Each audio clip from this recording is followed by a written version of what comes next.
नमस्कार दोस्तों, मैं ज्योति कुमारी और आपका स्वागत है सिनेमा वोकल पर। इस चैनल पर आपको मूवीज एक्सप्लेन्ड से जुड़ी मजेदार और जानकारपूर्ण वीडियो मिलेंगी। तो फिल्म की शुरुआत होती है 1986 से। हम माँ बेटी को फील्ड्स में खेलते हुए देखते हैं और अचानक डर के मारे वो चिल्लाने लगती हैं क्योंकि फील्ड्स में बहुत सारे इंसानी जिस्म के पार्ट्स पड़े थे, यानी किसी इंसान को मारकर उसके टुकड़े टुकड़े कर कर यहाँ फेंका गया था। ये सब कैसे हुआ था ये दिखाने के लिए जाती है कहानी एक रात पीछे। रिपोर्ट थी कि रात में मेटियोर शॉवर होगा, यानी बहुत से छोटे बड़े मेट्रॉइड्स आकर जमीन पर गिरेंगे, जिन्हें देखने के लिए बहुत से लोग रिलैक्स पॉइंट पर पिकनिक मनाने के लिए आ गए थे ताकि यहाँ से वो आराम से ये मेटियोर शॉवर देख सकें। इन्हीं में 3 दोस्तों का एक ग्रुप भी था जो पिकनिक मनाने जा रहा था। मूवी में इसी पॉइंट पर हमें मेटियोर शॉवर से रिलेटेड लोगों की सोच भी बताई जाती है। पहले के लोग माना करते थे कि जब भी मेट्रॉइड जमीन पर आकर गिरते हैं तो बस तबाही या वबाएं लेकर आते हैं, जिससे इंसानी जानें खतरे में पड़ जाती हैं। कुछ रिलीजियस लोगों का मानना तो ये था कि जब दुनिया में बुराइयां बहुत ज्यादा बढ़ जाती हैं तो गॉड सबक सिखाने के लिए गुस्से में मेट्रॉइड्स को जमीन पर फेंकते हैं, इंसानों की सजा के तौर पर। खैर मूवी दोबारा कंटिन्यू होती है और हम कैस्टर के ग्रुप को देखते हैं जो जब जंगल से गुजर रहे थे तो इन्हें रास्ते में एक बूढ़े आदमी ने रोक लिया, जो कोई और नहीं बल्कि बूढ़ा पोपॉय ही था। वो इन्हें यहाँ से वापस जाने की सलाह देता है और मेट्रॉइड्स के खतरे का भी बताता है, पर ये लोग जब उसकी बात नहीं सुनते तो वो यहाँ से चला जाता है और ये लोग अपना सफर कंटिन्यू कर देते हैं। पिकनिक साइट पर जब ये लोग पहुँचते हैं तो देखते हैं कि इनके 2 दोस्त पहले से ही यहाँ पहुँच चुके थे और उन्होंने यहाँ पर सारी पिकनिक की तैयारी भी कर ली थी। कैस्टर की बहन ओलिव यहाँ सब कुछ चेक करने के लिए जाती है और थोड़ी ही दूरी पर देखती है कि 2 लड़के बेरहमी से एक बूढ़े आदमी को मार रहे थे। वो जब उन्हें रोकने लगी तो उन्होंने गंदी नजर ओलिव पे ही रख ली, लेकिन जब देखा कि ओलिव के पीछे उसके भाई और दोस्त भी हैं, तो वो दोनों लड़के वहाँ से डरकर भाग गए। ये लोग इस बूढ़े आदमी की मदद करने के लिए यहाँ आए। इस बूढ़े आदमी के हाथ एक कॉमिक बुक थी जिस पर वो बहुत बिलीव करता था और वो इन सब से कहता है तो मानो या ना मानो ये मेट्रॉइड्स, ये कॉमिक यहाँ के इंसानों को म्यूटेंट्स बना देंगे, एक अलग ही क्रिएचर में बदल देंगे। वो भी इनसे यही कहता है कि बहुत बुरा होने वाला है यहाँ पर कुछ, जितना जल्दी हो सके यहाँ से निकल जाओ इससे पहले कि कुछ बहुत बुरा हो जाए। ये मेटियोर्स ईवल हैं, शैतानी है, लेकिन ये बच्चे उसकी बात अभी भी नहीं मानते और उसकी मदद करने के लिए उसे कुछ पैसे पकड़ाकर यहाँ से चले जाते हैं। थोड़ी देर में उनके 2 दोस्त और भी आ गए जो उन सबके लिए ड्रग्स लेकर आए थे और ये लोग ड्रग्स लेकर अब नशे में धुत हो गए। शाम भी हो गई थी और हमें यहाँ पर दी पोपॉय को दिखाया गया जो अपने लिए फिशिंग कर रहा था और तभी मेटियोर शॉवर भी शुरू हो गया। पोपॉय ये सब देखकर बहुत ज्यादा खुश हो रहा था और इसी दौरान एक छोटा सा मेट्रॉइड आकर उसकी सिगार के अंदर गिर गया। पोपॉय को उस बारे में पता ही नहीं चला और उसने सिगार इनहेल कर ली, जिसके बाद उसकी हालत बिगड़ने लगी। उसकी हालत मरने के करीब हो गई थी। वो तड़पने लगा था, लेकिन तड़प तड़प कर वो मरा नहीं बल्कि उसकी बॉडी म्यूटेट होने लगी। उसकी बॉडी के बहुत सारे पार्ट्स बड़े हो गए और वो एक म्यूटेंट इंसान बन गया। म्यूटेंट इंसान बनते ही उसकी सारी तकलीफें भी खत्म हो गई। वो अब फिशिंग छोड़कर पानी से बाहर निकल आया और उसके सामने आ गए वही दोनों लड़के जो पहले भी एक बूढ़े आदमी को बुली करते हुए दिखाए गए थे। वो इसे भी बुली करने का सोचते हैं और एक लड़का आकर पोपॉय को पंच कर देता है।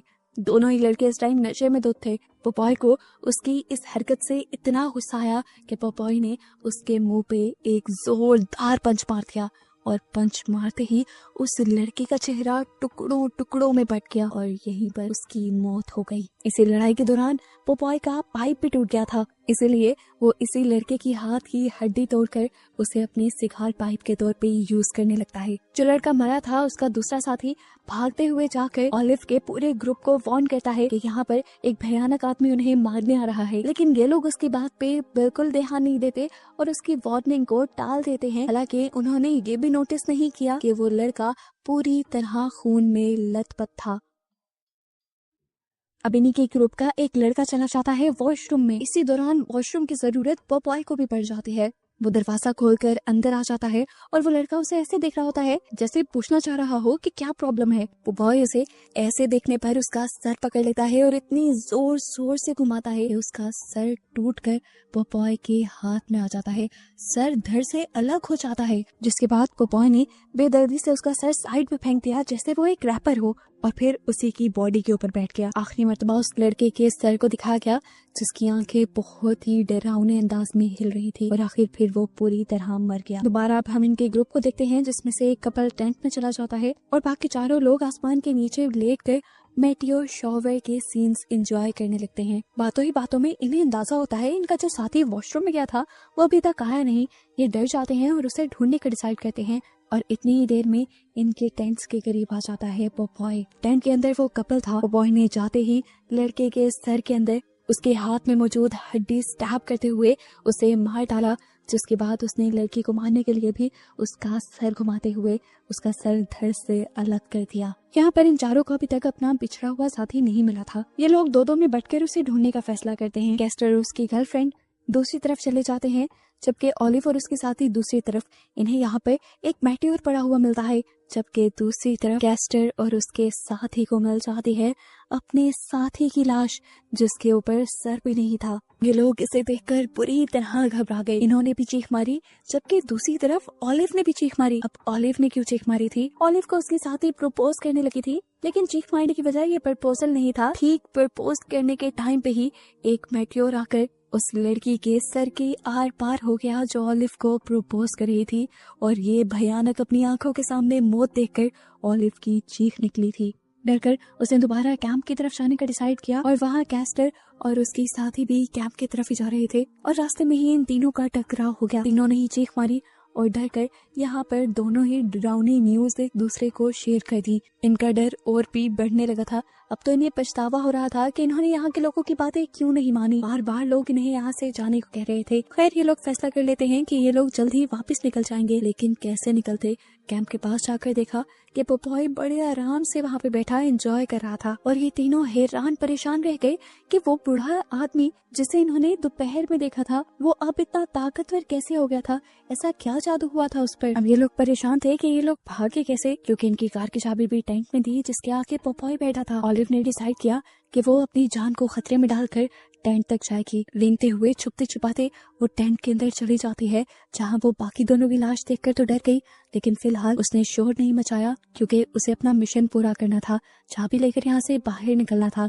अभी तक उसे लग रहा था कि पोपॉय उसे नहीं देख पाया लेकिन ये उसकी भूल थी क्योंकि पोपॉय ने ही एकदम से उसकी टांगे पकड़कर उसे टेंट से बाहर निकाल दिया। इससे पहले कि पोपॉय ऑलिव को खत्म कर देता अपनी बहन को बचाने के लिए पीछे से कैस्टर पोपॉय का ध्यान भटकाता है और उसे अपनी तरफ लगा लेता है। ऐसे ऑलिव की जान बच जाती है और वो जल्दी से गाड़ी की चाबी लेकर अपनी दूसरी साथी तक पहुंचती है और ये दोनों जब तक अपनी कार के पास पहुंचते हैं तो दुख से इनका बुरा हाल हो जाता है क्योंकि एक मेट्रॉइड ने इनकी पूरी कार तबाह कर दी थी। अब इन्हें कैस्टर का भी ख्याल आ गया, उसकी भी तो जान खतरे में थी। तब ऑलिव ने बताया कि मैं और कैस्टर अक्सर यहाँ पे आते रहते हैं। यहाँ पे करीब एक खाली फैक्ट्री है, मैं जानती हूँ जरूर कैस्टर वही गया होगा। ये लोग भी उसे बचाने के लिए वहीं निकल जाते हैं और जैसे ही ये लोग अब रास्ते से गुजर रहे थे तो इन्हें उस बूढ़े आदमी की लाश के टुकड़े टुकड़े भी मिले जिस बूढ़े आदमी ने इन्हें कहा था कि कॉमिक इवल है और वो तबाही लेकर आएगा। इससे पहले कि ये लोग कैस्टर को ढूंढने कहीं और जाते पोपॉय कैस्टर को लेकर इनके सामने आ गया। कैस्टर को बचाने के लिए उसकी गर्लफ्रेंड फौरन उसके करीब गई लेकिन पोपॉय ने एक हाथ मारते हुए उसके मुंह को ही तोड़ दिया और वो वहीं पर मर गई। जिसके बाद उसने कैस्टर को यहाँ पर मौजूद एक केमिकल के टैंक में डाल दिया और उसे पूरी तरह गला दिया कि उसकी लाश की हड्डियां तक ना मिले। अब बच गई थी ऑलिव जो अपनी जान बचाने के लिए उस फैक्ट्री तक भाग जाती है और वहाँ उसे एक आदमी मिलता है जिसके हाथ में एक शॉटगन थी। वो उसे सारी बात बताती है कि किस तरह एक आदमी उनके पीछे पड़ा है और ग्रुप के सारे मेंबर्स को मार चुका है। ऑलिव की बातें सुनकर वो बूढ़ा आदमी उसे बुरा भला कहने लगा। उसकी बातों से ऑलिव और डर गई लेकिन इस सब में काम की बात उसने ये बताई कि उसने ऐसी सिचुएशन से और ऐसी चीजों से लड़ने के लिए कुछ बनाया हुआ था। वो क्या था दिखाया तो नहीं गया लेकिन ऑलिव ने जब वो देखा तो वो हद तक रह गई। तभी बाहर से इन्हें दोबारा आवाज आ गई। बूढ़े आदमी ने ऑलिव को यहीं पे रुकने को कहा और खुद अपनी व्हील चेयर के साथ बाहर चला गया। बाहर जाते ही होना क्या था, पोपॉय ने इस आदमी को भी पकड़कर अपने हाथ में मौजूद हड्डी से मार कर खत्म कर दिया। इसी सब के दौरान ऑलिव भी भागकर बाहर आ गई। वो पोपॉय से लड़ना चाहती थी लेकिन उसे कंट्रोल करना पोपॉय के बाएं हाथ का खेल था। पोपॉय उसे साइड पे कर देता है। इससे पहले कि पोपॉय उसे मारता ऑलिव की किस्मत एक और मर्तबा चल जाती है और यहाँ पर वही जख्मी हुआ लड़का आ जाता है जिसने सबसे पहले आकर इन्हें पोपॉय के बारे में अलर्ट दिया था। वो लड़का पोपॉय के ऊपर हमला करता है, उसके सिगार से चलता हुआ मेट्रॉइड निकालकर उसी के ऊपर हमला कर देता है। ये हमला पोपॉय को ज्यादा नुकसान तो नहीं पहुंचाता, लेकिन उसे गुस्सा बहुत ज्यादा दिला देता है। इसलिए पोपॉय उस लड़के को एक हाथ से ही नीचे गिराते हुए उसके मुंह पे अपना पाँव रख के उसका मुंह बुरी तरह से कुचल देता है और उसे मार देता है। अब वो मेट्रॉइड जो पोपॉय ने गिराया था वो लग गया था ऑलिव के हाथ। ऑलिव ने जैसे ही उठाया तो उसके हाथ जलने लगे एक चैन सॉ मशीन के जनरेटर में, जिससे ये बड़ा सा चैन सॉ चलने लगा। यही चैन सॉ तो असल में उस बूढ़े आदमी ने बनाया था, जिसके बारे में उसने ऑलिव को भी बताया था। ऑलिव बहुत ही हिम्मत से इस चैन सॉ को चलाते हुए पोपॉय के पास पहुंच गई, लेकिन पोपॉय भी इस तरह हार मानने वाला नहीं था। उसने भी इर्द गिर्द कुछ टूल ढूंढे और उसे सिर्फ मिली एक हथौड़ी, जिससे वो ज्यादा अच्छे से लड़ तो नहीं सकता था क्योंकि सामने चैन सॉ था। ऑलिव ने बड़े ही अच्छे से दिमाग लगाया और एक ही वार में पोपॉय की बॉडी के 2 टुकड़े कर दिए, जिसके बाद उसे लगा कि फाइनली उसकी पोपॉय से जान छूट गई है। वो यहाँ से चली गई, लेकिन सुबह होने पर हमें दिखाया गया कि पोपॉय की लाश वहाँ पे नहीं थी, जिसका मतलब कि पोपॉय अभी जिंदा था। ऑलिव भी जो रात यहीं पर सो गई थी, सुबह उठने पर जब उसने ये नजारा देखा तो उसकी टेंशन और भी ज्यादा बढ़ गई। ऑलिव जानती थी कि वो कितना खतरनाक हो सकता है, इसीलिए वो उससे लड़ने की तैयारी में लग जाती है। कहानी में कुछ हफ्ते गुजर जाते हैं और हमें न्यूज के जरिए पता चलता है कि पोपॉय अब न्यूयॉर्क में पहुंच चुका था और जगह जगह तबाही फैला रहा था, और उसे खत्म करने के लिए यहाँ पर हमारी सुपर वुमन ऑलिव तैयार हो रही थी। उसने एक मैकेनिकल हाथ बनाया था पोपॉय से लड़ने के लिए, और बस इसी को दिखाते हुए ये कहानी यहाँ खत्म हो जाती है, इस मिस्ट्री के साथ कि क्या ऑलिव पोपॉय को खत्म कर भी पाएगी या नहीं। अगर आपको यह वीडियो पसंद आए तो लाइक करें और चैनल को सब्सक्राइब करें ताकि आप कोई भी नया अपडेट मिस न करें। और अगर आपको मूवीज में दिलचस्पी है तो यह चैनल आपके लिए परफेक्ट है। हम हर हफ्ते नई वीडियो अपलोड करते हैं, तो चैनल को सब्सक्राइब करना न भूलें।